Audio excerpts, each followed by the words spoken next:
It was a dirty, dangerous job, largely accomplished by immigrant labor, working in a place not yet fit for man nor beast.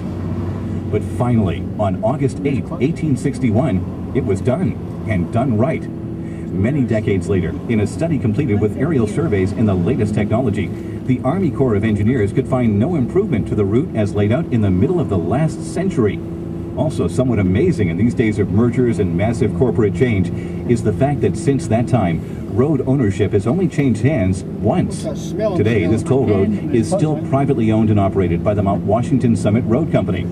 It wasn't always that way. In fact, around the turn of the century, Star King had this to say about the mountain's various climates.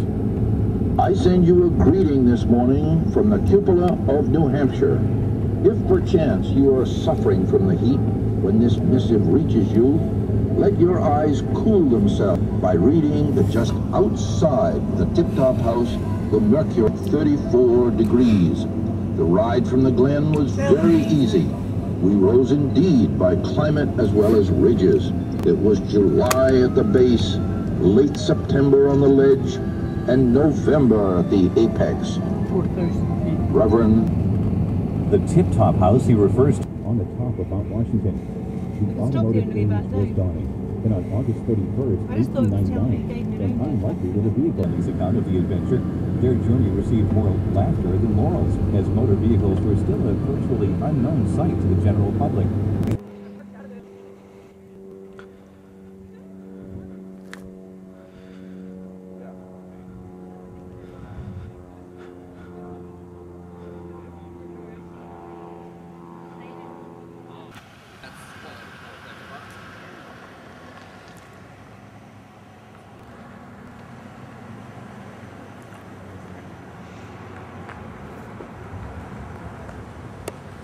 Make the rounds based more on random chance than on what the calendar says.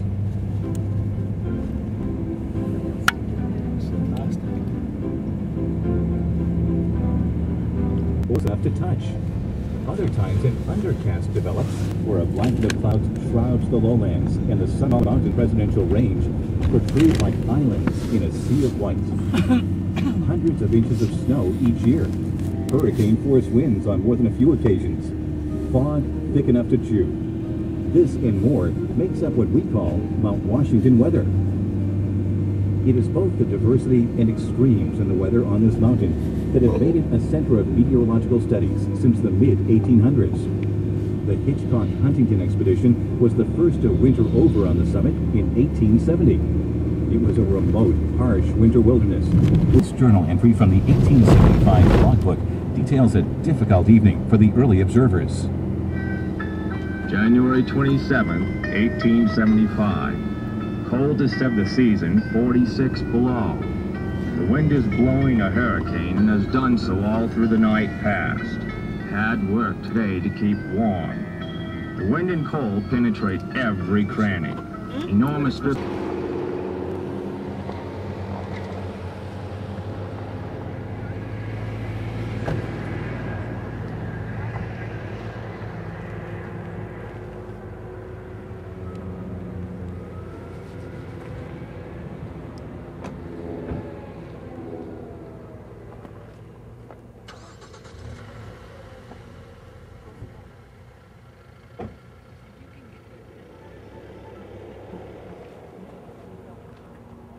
faced year after year. Today, the job hasn't changed, just the methods of accomplishing it have. Bulldozers and backhoes have taken over where men with shovels once fought ice. But it's still a lot of hard work every spring. An almost mystical allure that draws people to its towering heights. For some, it's just an opportunity to reach the top of a major mountain and then quietly contemplate the beauty and majesty of the surroundings. Others, it is a place to make history, to set a record or break a record. This has been the case since the set by Charles O'Hara, with a time up of 1 hour 9 minutes. 1938, an automobile record of 12 minutes. Regal then goes on to climb the road barefoot.